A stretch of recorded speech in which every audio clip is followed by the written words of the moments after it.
오늘 주신 하나님 말씀은 누가복음 9장 10절에서 17절까지 말씀입니다.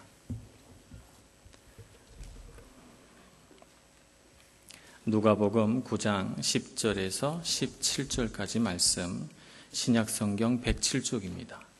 봉독하겠습니다.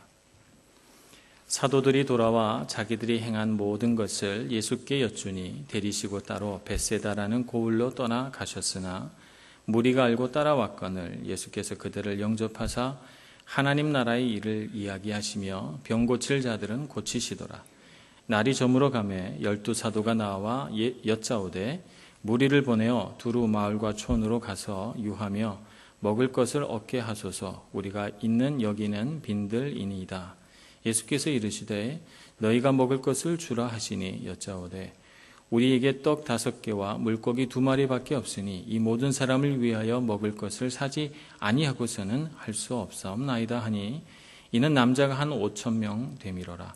제자들에게 이르시되 때를 지어 한 50명씩 앉히라 하시니 제자들이 이렇게 하여 다 앉힌 후 예수께서 떡 5개와 물고기 2마리를 가지사 하늘을 우러러 축사하시고 떼어 제자들에게 주어 무리에게 나누어 주게 하시니 먹고 다 배불렀더라. 그 남은 조각을 12바구니에 거두니라. 아멘. 하나님 앞에 찬양대의 찬양을 올려드리겠습니다.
찬양을 듣다 보니까 그냥 마음이 한없이 찬양 속으로 막 빨려 들어가는 것 같은 생각이 들고, 정말 하나님께서 우리를 이렇게 끝까지 사랑하신다 하는 것이 찬양 속에서 절절하게 느껴져서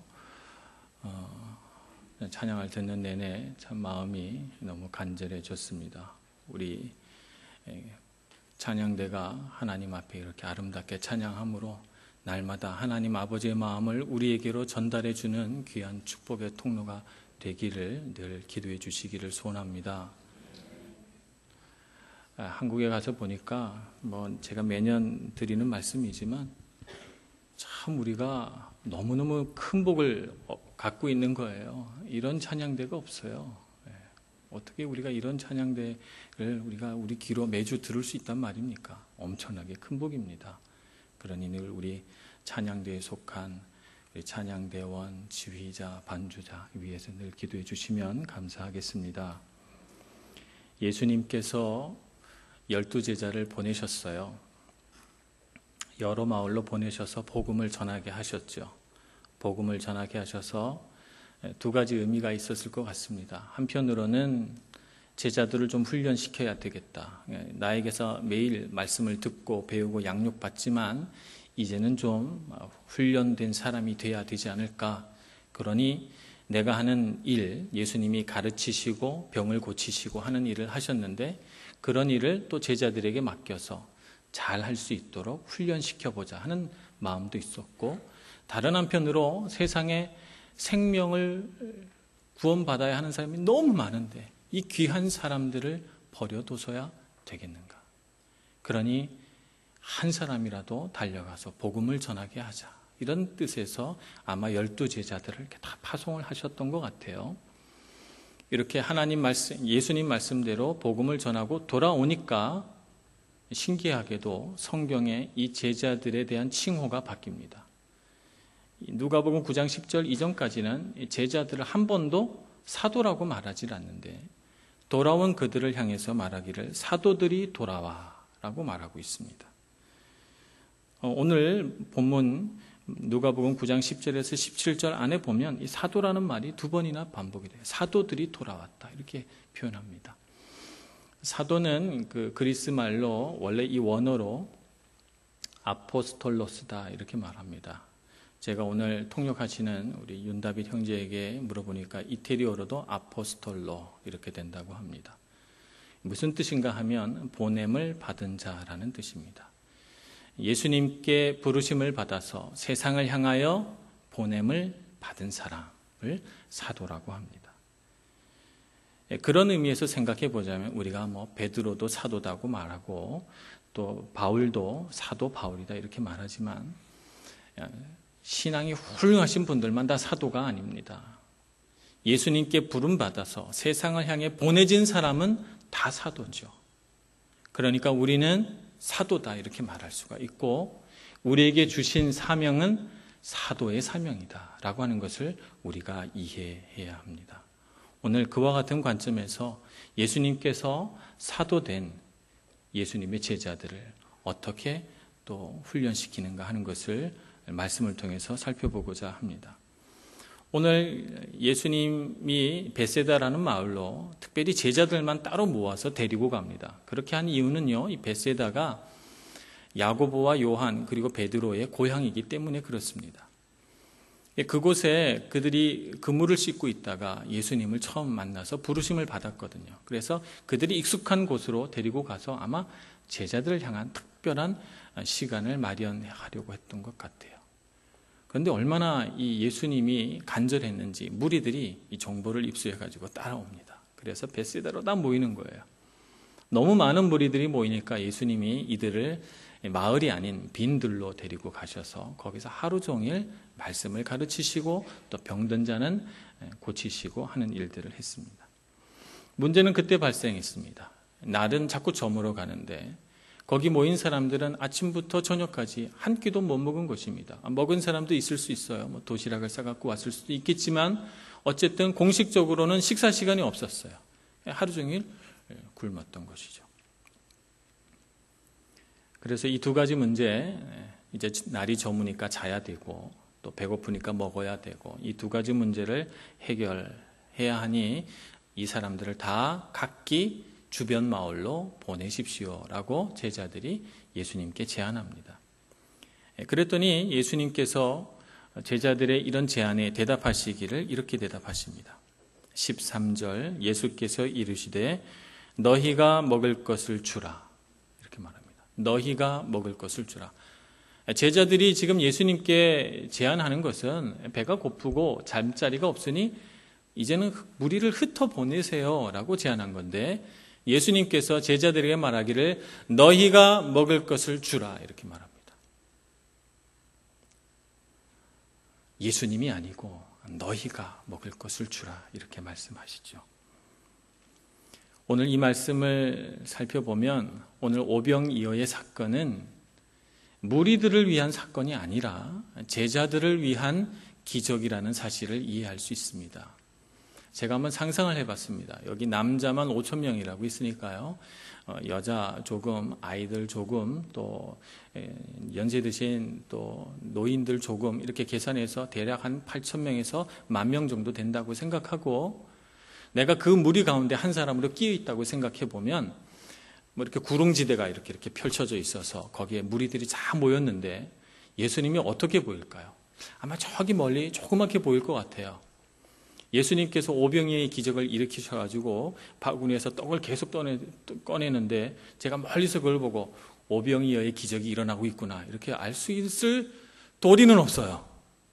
네. 어떻게 생각하십니까? 네. 아마 저는 멀리서 쳐다보면서 예수님이 먹을 걸 많이 싸우셨나 보다.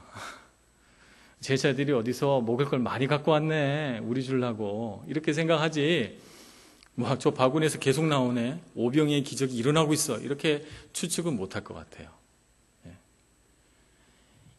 오병이어의 기적을 명확하게 이성적으로 그리고 두 눈으로 확실하게 알 수 있는 사람은 12제자밖에 없습니다. 왜냐하면 그들은 알고 있어요. 우리에게 가진 것이라곤 떡 5개와 물고기 2마리밖에 없다는 사실을 알고 있고 그리고 이 많은 무리들을 도저히 먹일 수 없으니 마을로 보내는 게 좋겠습니다라고 제안한 사람들이 이들이기 때문에 이 떡 5개와 물고기 2마리에서 자꾸 떡이 나오고 자꾸 물고기가 나온다는 사실을 아는 사람은 사실은 12제자와 그 주변에 가까이 앉은 무리 중에 몇몇 사람들밖에 없으리라는 것이 올바른 추측이겠죠. 그렇습니다. 오늘 이 오병이어의 기적은 예수님께 부르심을 받아 세상을 향해 나가라고 아포스톨로로 부름받은 제자들을 위한 기적입니다. 그래서 오늘 예수님은 그래서 제자들에게 너희가 주라 이렇게 말씀하시는 것이죠. 너희가 먹을 것을 주라. 세상에 보내서 이 많은 무리가 자기 발로 먹을 것을 찾아 헤매게 하지 말고 너희가 주라 이렇게 말씀하고 있는 것입니다. 그래서 오늘날 이 시대의 아포스톨로 사도로 부름받은 우리는 어떻게 이 예수님의 말씀을 우리 가슴으로 받아 너희가 주라라고 하는 이 주님의 요청에 주님의 명령 앞에서 과연 제자다운 모습으로 반응할 수 있을까를 고민해 봐야 합니다. 가장 먼저 우리가 고민해야 할 첫 단추는 배고픔이라는 상황 속에서 어떻게 해야 하는가라고 하는 것이죠. 이 배고픔이라고 하는 상황, 이 상황 앞에서 제자들은 최선의 해결책은 이 많은 무리를 먹일 수 없으니 돌려보내자라고 생각한 것입니다. 우리도 이 세상을 살아가다 보면 많은 이 배고픔의 상황을 직면합니다. 배고픔이라는 것이 단순히 우리 배가 고픈 상황일 수도 있고 또 다른 게 고플 수도 있습니다. 사랑이 고플 수도 있잖아요. 그죠? 사랑이 고파요. 우리 청년들 사랑이 고프죠? 사랑이 고플 수도 있어요. 인정이 고플 수도 있어요. 나는 한 번도 인정받으면 살아보지를 못했어요. 그래서 막 칭찬이 듣고 싶고 사람들이 나보고 오늘 참 예뻐요 라고 말한대요. 참 일을 잘하시네요 라고 말한다든지 목소리가 너무 좋군요 라고 말한다든지 인정받고 싶은 욕구가 내 안에 또 있습니다. 그러면 그게 고픈 거죠. 배고픈 것입니다. 우리는 많은 배고픔의 상황을 경험하고 이 세상을 살아갑니다. 이런 배고픔의 상황 속에서 어떻게 하나? 주님의 제자는 어떻게 하는가 하는 것입니다. 사실 우리에게 뭔가가 부족하면, 결핍이 되면 이 결핍된 상황 속에서 우리에게 찾아오는 감정이 있습니다. 그것은 이 불안감이죠. 불안감, 불안정함. 그래서 뭔지 모르지만 자꾸 두려운 것이죠. 우리 육신의 배가 고프든 우리의 영의 배가 고프든 우리 마음에 뭔가가 고프든 간에 우리는 불안하고 두려워집니다.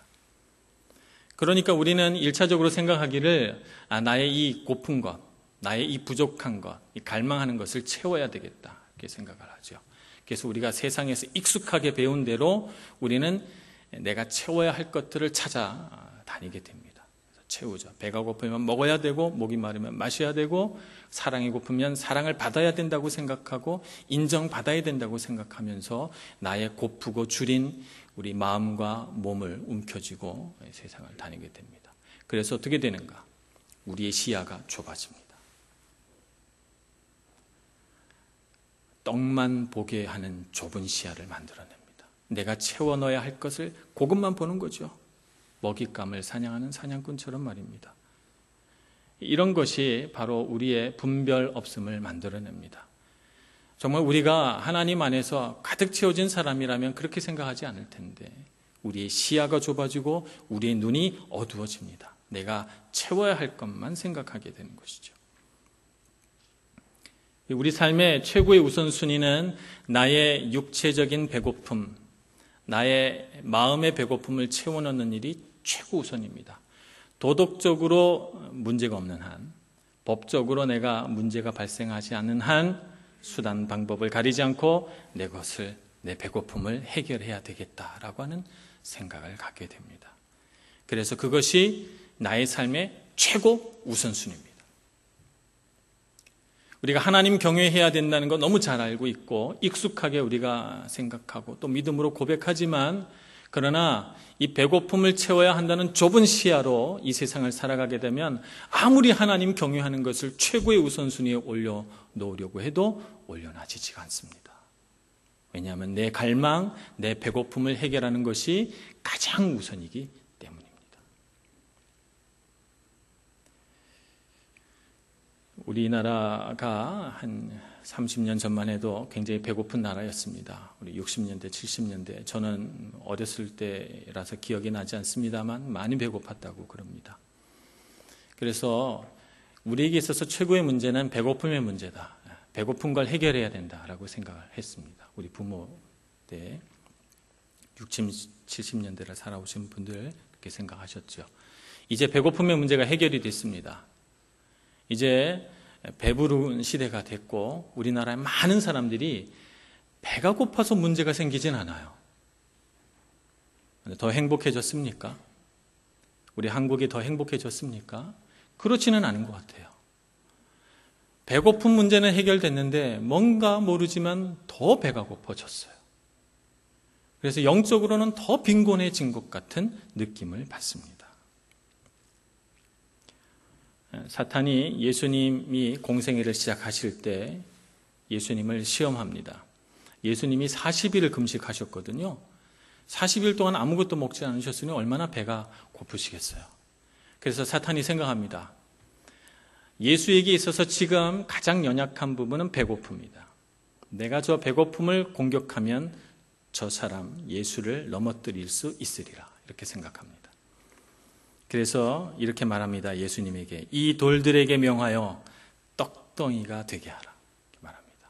예수님에게 충분히 그런 능력이 있으세요. 오병이어도 일으키시는 예수님인데 그까지 돌덩어리 따끈따끈하게 김나는 빵으로 바꾸는 건 아무 문제가 아니었을 것으로 생각합니다만 예수님은 우선순위가 바뀌지 않으셨어요. 예수님에게 있어서 삶의 우선순위는 배고픔을 해결하는 것이 아니었던 것이죠. 육체의 배고픔 말입니다. 그래서 예수님께서 대답하시길 마태복음 4장 4절에 사람이 떡으로만 살 것이 아니요 하나님의 입에서 나오는 모든 말씀으로 살 것이니라 하라고 사탄을 물리치십니다. 삶의 우선순위가 명확하시지요. 명확하십니다. 그런데 이 말씀은 예수님께서 처음 생각하셔서 한 말씀은 아닙니다. 사실은 하나님께서 이 땅에 사람을 창조하시고 사람을 하나님의 선한 손길로 인도하실 때, 특별히 또 이스라엘 백성을 애굽 땅에서 탈출시켜서 광야에서 훈련시키실 때 하나님께서 가장 우선되게 훈련시키려고 했던 부분이 바로 이 부분입니다. 신명기 8장 3절을 보겠습니다. 신명기 8장 3절에 보면 이렇게 말씀하십니다. 너를 낮추시며 너를 줄이게 하시며 또 너도 알지 못하며 내 조상들도 알지 못하던 만나를 내게 먹이신 것은 사람이 떡으로만 사는 것이 아니요 여호와의 입에서 나오는 모든 말씀으로 사는 줄을 내가 알게 하려 하심이니라. 아멘. 오늘 어쩌면 말씀과 교동문이 이렇게 일치가 잘 되는지 교동문을 이렇게 제가 여러분과 같이 봉독하면서 오늘 정말 하나님께서 예배 가운데 시작부터 끝까지 말씀하시는구나, 이런 느낌을 제가 받게 됐습니다. 우리 삶의 우선순위가 무엇입니까? 우리 삶의 우선순위는 배고픔, 내 육신의 배고픔을 해결하는 것이 아니라 우리 영의 배고픔을 해결하는 것이 우선입니다. 우리 사람은 다 영적인 존재라 우리가 배가 고프든 배가 고프지 않든 영적인 갈망이 있다는 것을 압니다.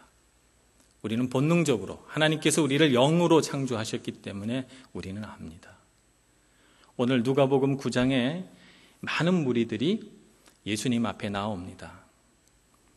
이들이 아침부터 굶었어요. 배가 고픕니다.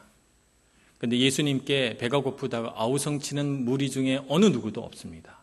배가 고프다고 불쌍히 여긴 사람은 제자들이지 사실 무리 중에 누구도 예수님 앞에 나와서 내가 배고프니 먹여주시오라고 하는 사람이 없습니다. 이 무리들은 해가 저물어 가는데도 예수님 곁에 있고 싶어서 예수님의 말씀을 듣고자 그냥 배고픔을 참고 주위에 그냥 다 앉아 있습니다. 그들은 압니다. 예수님의 가치가 내 굶주림을 해결하는 문제보다 더 가치롭다는 사실을 말입니다. 그래서 다 배고픔을 참고 주님 곁에 앉아 있는 거죠. 이들의 삶의 우선순위, 예수님을 향해 간절한 그들의 눈빛을 보시고 예수님은 그들의 영의 배고픔을 해결하시고 이제 그들에게 육의 배고픔을 해결해 주십니다. 그래서 오늘 17절 말씀에 보면 먹고 다 배불렀더라 이렇게 기록하고 있습니다. 저는 먹고 다 배불렀더라 이 말씀에 얼마나 은혜를 받았는지 모릅니다. 먹고 다 배불렀더라. 이 말씀은 단순히 먹어서 육신의 배가 불렀다는 것이 아니라 주님께서 주신 은혜가 그들에게 충만해서 영도 배부르고 육신도 배부르고 다 배불러서 주님의 은혜로 충만해졌다는 뜻입니다. 오늘 우리에게 이런 은혜가 있어야 될 줄로 믿습니다. 우리가 세상에 나가서 사도가 돼서 말씀을 전할 때 우리가 채워줄 수 있는 건 무엇입니까? 우리가 그들의 배고픔을 향해 우리가 사도된 자로서 할 수 있는 일이 무엇입니까? 삶의 우선순위를 회복시켜 줘야 합니다. 정말 많은 사람들이 배가 고프거든요. 영이 고프거든요. 그들의 굶주린 영과 마음을 채워주시는 여러분 다 되시기를 축복합니다. 정말 주님 안에서 이렇게 배부르게 실컷 드시고 세상에 나가서 또 굶주린 사람을 보시거든 주님께서 주시는 떡으로 나누어 주시고 채워주셔서 이 세상에 많은 사람들도 이 무리처럼 배부르게 되기를 소원합니다. 그러려면 우리가 먼저 배불러야 합니다. 우리가 배고프고 아주 핍절해 있는데 세상에 나가서 배부르게 할 수는 없어요. 우리가 먼저 배불러야 합니다. 그래서 항상 은혜는 제자들부터 받습니다. 제자부터 받고 그리고 세상이 은혜를 받는 거지 거꾸로가 없습니다. 그래서 우리가 먼저 배불러야 하는데 근데 우리가 배부르지 못한 이유가 뭘까요?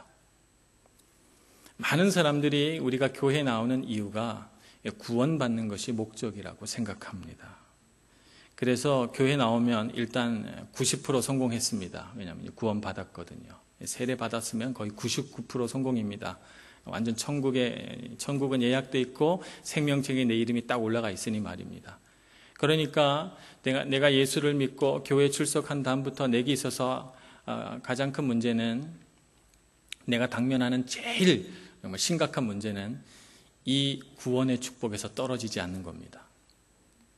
이 구원의 축복에서 떨어지지 않기 위해서 날마다 애쓰죠. 그래서 주일날 내가 빠지면 혹시 축복에 떨어질까 봐 걱정되고 또 기도하고 이렇게 됩니다.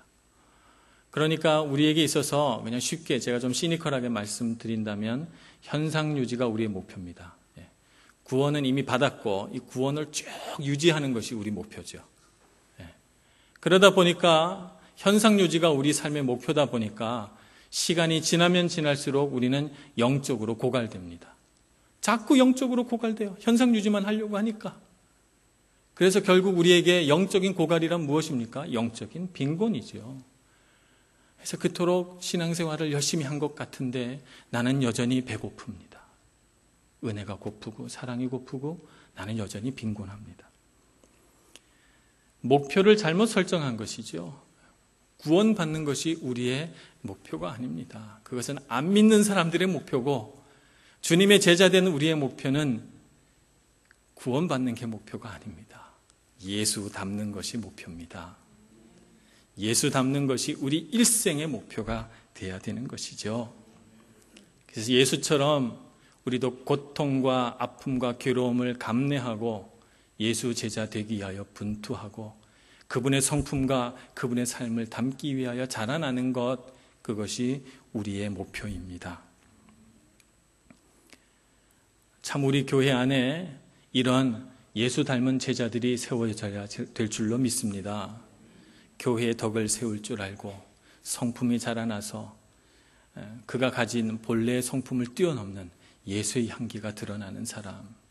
그래서 앞을 보나 옆을 보나 다 예수 닮은 사람들이 있어서 저분도 배워야 되겠고 이분도 배워야 되겠고 참 배울 사람이 많은 교회가 되기를 소망합니다. 교회의 모범이 되고 덕을 끼치는 사람들이 많이 자라나서 우리 교회 안에 그런 사람들이 가득해서, 우리 교회는 3년에 한 번씩 다 파송되잖아요. 3년이 지나면 다 파송이 돼요. 파송된 곳에 어느 곳을 가든지, 독일을 가든지 유럽의 어느 지역을 가든지 한국으로 가든지 그리스도의 향기를 드러내는 덕스러운 사람들로 세워지기를 소망합니다. 예수 제자 된 사람, 그리고 사도로 부르심 받은 사람은 그렇게 훈련 받아야 하는 사람입니다. 그런 사람이 돼야 되기 때문에 우리가 교회에 오면 가장 우선시해야 할 일이 은혜로 사는 법을 배워야 합니다. 은혜로 사는 법. 예수님은 그것을 자기 몸으로 보여주십니다. 은혜로 사는 것. 예수님에게 있는 것은 떡 5개와 물고기 2마리입니다. 이스라엘 가서 진짜 그 떡을 먹어봤거든요. 이게 납작하게 구운 떡인데 이렇게 펼치면 그 안에 구멍이 있어서 이렇게 야채를 담아서 먹습니다. 그런 떡 5개가 있는 거죠. 물고기 2마리, 베드로 물고기라고 일컫는 갈릴리에서 잡은 물고기 2마리가 있다고 봅시다. 몇 명이나 먹을 수 있을까요? 우리 성인들이 그냥 배부르지 않게 그냥 적당히 요기만 가실 정도로 먹는다 그러면 한 3사람, 한 사람이 빵 하나 반 먹고 물고기 나누어서 조금씩 한쪽 면만 뜯어서 먹는다고 하면 한 3사람, 많이 먹으면 한 4사람 먹을 수 있는 분량입니다. 예수님 앞에 몇 명이 있습니까? 제자만 해도 12명, 5,000명이 넘는 사람들이 있어요. 그들을 바라볼 때 이 음식이 얼마나 소량입니까? 정말 작습니다. 그런데 예수님은 그 적은 음식, 그 소량의 음식을 양손에 드시고 하늘을 우러러 기도하십니다. 감사하다고. 이 음식이 있게 해주셔서 감사하다고 기도합니다. 그리고 그 감사한 마음으로 떼어서 나누어 주기 시작합니다. 그래서 은혜가 베풀어지는 겁니다. 우리는 우리 삶 가운데 얼마나 많은 순간을 불평과 원망으로 보냅니까? 내 안에 부족한 것들을 늘 생각합니다. 하나님께서 내게 주신 것이 너무 작아 보여요. 너무 작은 것들 내 앞에 있어서 이걸로 뭐 하나 하는 생각이 듭니다만, 그러나 우리가 예수님이 하신 것처럼 그 작은 것에 감사하고 그것을 하늘을 우러러 감사기도 드리고 떼어 먹고 나눌 때 기적은 일어납니다. 오병이어의 기적이 일어날 줄로 믿습니다.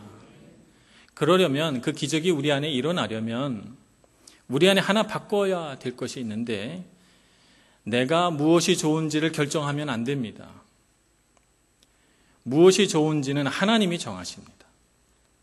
우리 안에 무엇이 무너져야 하는가 하면, 내가 결정한 이것이 좋다, 이것이 나쁘다, 이것이 올바르다, 이것이 그르다라고 하는 그 기준이 무너져야 합니다. 좋고 나쁨의 기준, 그것이 포기돼야만 하나님의 기준을 수용할 수 있습니다. 무엇이 좋은지는 하나님이 정하시는 거죠. 내가 정하는 게 아니고요. 이것을 받아들이려면 하나님이 결정하시는 것은 뭐든 다 선하시다라고 하는 믿음을 가져야 합니다. 하나님이 결정하시는 것은 다 선하십니다. 그래서 때로 내 마음에 들지 않고 내 갈망에 충분히 합당하지 않아도 하나님이 하셨으면 그것이 맞는 거고 그것이 제일 좋은 것입니다. 그래서 우리는 우리 갈망에 대해서 죽어야 합니다. 우리의 갈망은 하나밖에 없어야 합니다. 주님을 향한 갈망. 그리고 내가 갖고 있는 수많은 갈망은 다 십자가에 달려 죽어야 합니다. 그럴 때 우리는 주님 앞에서 감사가 나옵니다. 진짜 감사. 감사하지 않은데 감사해야 돼서 노력하는 감사 말고 진짜 감사. 그래서 그 작은 것들을 우리 손에 보고도 오병이어가 될 것 같은 신나고 정말 즐겁고 기쁜 일들이, 기쁜 마음이 막 마음에 들어야 되는 것이죠. 우리가 이 땅을 살아갈 때 얼마나 가난합니까? 참 가난합니다. 그러다 보니까 이 세상에 참 넉넉하게 가진 사람들을 보고 부러워하는 마음을 갖기 쉽습니다. 그러나 하나님의 역사는 많은 것들을 쌓아놓고 나눠주는 그런 역사가 아닙니다. 하나님의 역사는 작은 빵 5조각과 물고기 2마리에서 시작이 됩니다. 그러니 오늘부터 감사하는 훈련을 하시고 은혜로 사는 법을 배워가시는 여러분들 되시기를 축복합니다. 일상의 작은 것부터 감사하시고 일상의 작은 것부터 은혜로 사는 법을 배워가실 때 우리도 이 세상에 나가서 오병이어의 기적을 일으킬 사도가 될 줄로 믿습니다. 그저 우리는 예수님 앞에 가서 예수님 손에서 받아가지고 부지런히 세상으로 옮기기만 하면 됩니다. 그러면 주님께서 다 채워 주실 것입니다. 기도하겠습니다. 하나님 아버지, 우리에게 은혜를 채워 주시옵소서. 사도된 우리가 주님 곁에 머물러 서서 열심으로 주님의 은혜와 능력과 사랑으로 체험받고 또 부지런히 세상으로 나가서 주님의 그 놀라우신 은혜와 사랑을 세상에 채워주는 저희들 되게 해주셔서 주님께서 부르신 사도로서 조금도 흠도 결도 없는 저희들 다 되게 하여 주옵소서. 예수님의 이름으로 기도합니다. 아멘.